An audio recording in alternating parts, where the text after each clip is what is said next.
because the Republicans are still lockstep with this plan to destroy Social Security. So much damage to Social Security that we're seeing more and more reports of service disruptions, people getting their checks late, not getting their checks, not being able to move through the process to get their benefits, not being able to get in touch with the Social Security Administration, websites going down, all the things that we've talked about, Tom.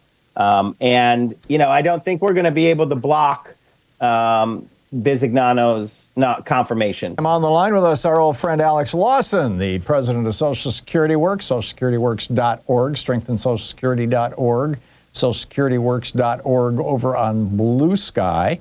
And Alex, strange stuff. The Republicans, well, first off, I understand that you and Chuck Schumer are quite aroused, and you're going to have a meeting tonight? There is going to be a rally at the Capitol with Leader Schumer, Senator Wyden, Senator Warren, Senator Van Hollen, and we'll have a crowd out there. This is the confirmation of Frank Bisignano to oversee the destruction of Social Security, which is, that's what he said in so many words when he said he's a Doge guy, saying that he aligns himself with Elon Musk and the Doge wrecking crew who've done so much damage to Social Security that, we're seeing more and more reports of service disruptions, people getting their checks late, not getting their checks, not being able to move through the process to get their benefits, not being able to get in touch with the Social Security Administration, websites going down, all the things that we've talked about, Tom. And I don't think we're going to be able to block Bisignano's confirmation because the Republicans are still lockstep with this plan to destroy Social Security.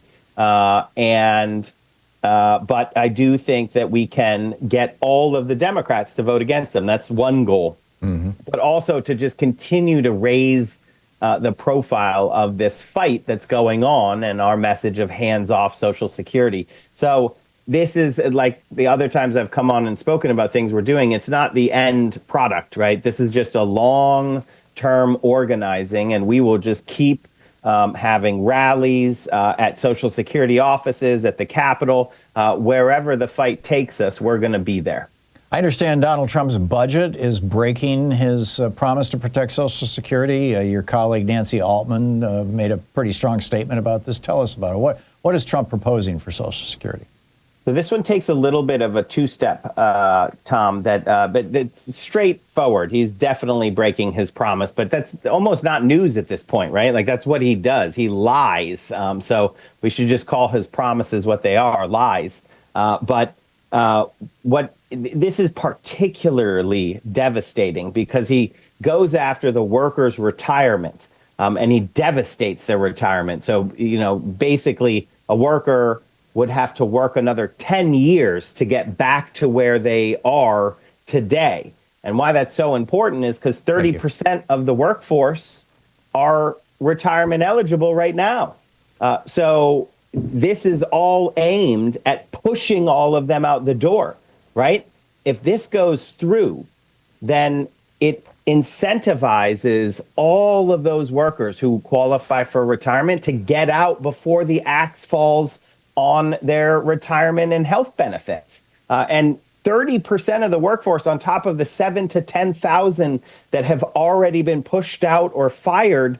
And Tom, that catastrophic failure where checks stop going out is just that much closer. I mean, I don't understand how the workers are pulling it off currently.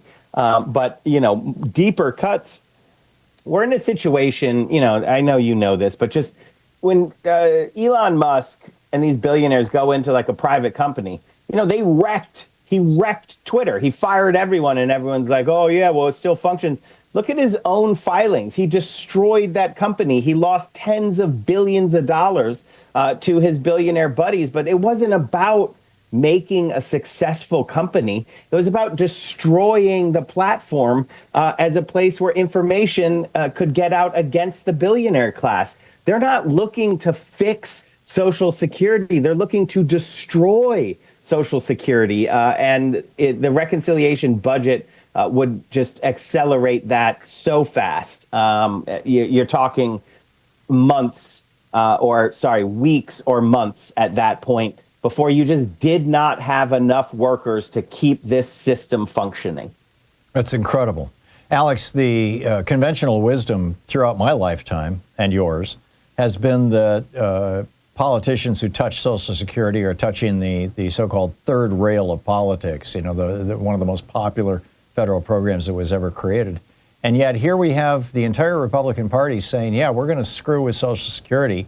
And, in fact, they already have. He's already pushed out 7,000 workers. And yet I'm not hearing Republicans pushing back.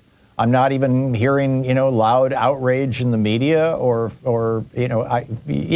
some people are showing up at these, every other week, more or less protests, signs that say hands off my Social Security. But by and large, is Social Security really the third rail of politics, or is it, a very real possibility? I think most Americans don't think it is a real possibility that this system will be rendered dysfunctional very quickly. So I think the answer is Social Security is still the third rail of politics. I mean, just look at the numbers that are coming in, and like Donald Trump is a lame duck. He's not facing election again, regardless of what he says. Like I said, his promises, just call them what they are, lies. But the Republicans in Congress, they got to face their bosses, the voters, in 2026. And then the numbers look super grim for them. So you are hearing a lot of Republicans who are, saying, please stop. The quiet cheers when Elon Musk said that he was going to scale back how much time he was spending in Washington, D.C. But the truth is, Tom, on the Republican side, they're cowards, right? So the reason you're not hearing from them is because they're cowards. They're still more afraid of Donald Trump and his billionaire buddies than they are of their constituents. And we're still trying to change that balance some so that they realize that they're out. They keep giving the green light to the destruction of Social Security. They put their votes down on destroying Medicaid, and they're out.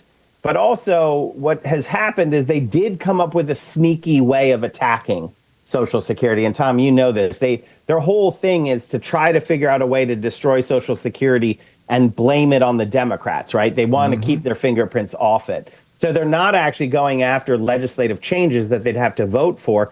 All of what's been done has been done through the executive powers, the administration, destroying the administration. And then we know what will happen. They'll blame Social Security, and you can see their messaging on this starting.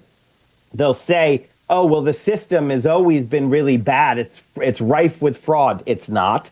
That's a lie. It's got incredibly low rates of fraud. Waste, that's a lie. But they'll put out these big lies and try to blame Social Security and not themselves, which is why these weekly to every other week protests and letter writing campaigns and everything that you're doing and your listeners are doing is critical. Because when it comes time, we need people to understand that it was Donald Trump who wrecked Social Security. That's why that check's not going out. It's been great for 90 years through war and peace, through boom and bust, health and pandemic. It hasn't missed a single payment. But now, months after Donald Trump put this unelected billionaire in, and all of a sudden checks are delayed, checks aren't going out, people can't get through.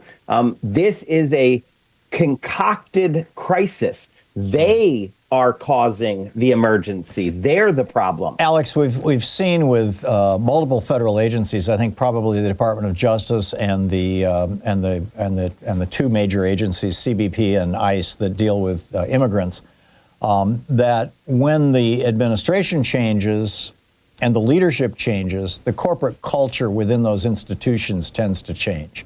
And you find, cops being more brutal and, all this kind of stuff. And I had somebody call into the program in the first hour today, or maybe it was the third hour yesterday. I think it was the first hour today, saying that she went in to apply for Social Security, and she had let her hair go gray in the last year or so, stopped coloring her hair. apply for Social Security, you're 65. And the guy who was there, she had to go, first of all, she had to physically go into the office, which didn't used to be the case. But secondly, when she went in, the guy said, "You don't look like your driver's license." And he basically would not take her application and said that she has to go to the DMV and get a new driver's license so that she's got a picture that looks like her with gray hair. Is this a leading indicator of the changes to come? It's a terrible, that's terrible. And we're hearing a lot of various stories. So it's just true that, when everyone around you is getting fired for doing their jobs well, you might look to, the party bosses, the commissar Elon Musk, to figure out what you think they want you to do. And in some cases, there are managers who are saying, we want to approve fewer applications. We've seen most of that happening on the disability insurance side of Social Security. Mm-hmm. But I think that you sort of, in total, you look at all of the things that are happening. No system's perfect, right? The thing was, Social Security was very self-corrective. So if there was mistakes, you could go in. It was very accessible. You could get things taken care of. Now you're in more like what we call, this is a terrible term, but bureaucratic disentitlement, which you could also just call like Kafka, right? Or whatever. It's the system is actually set up so that you don't get what you've earned, right? And you give up. This isn't a corporate tactic of, making their phone tree so annoying that you just give up. Or the corporate insurance system, which denies you care, knowing that if you actually appealed it, you'd win the appeal, but also knowing that the vast majority of people don't appeal. So we see this is one of the key attacks on the social system in general, is to actually make it not work so that people sort of just disengage from it. And again, it's 90 years it's worked. And then months after Donald Trump puts his wrecking crew in there, all of a sudden you see all these service disruptions and changes. It's Donald Trump who's wrecking Social Security. It's Elon Musk who's wrecking Social Security. Let's be clear about this. Alex Lawson, the president of SocialSecurityWorks.org. Alex, thanks so much. Thanks, Tom. Always great talking with you.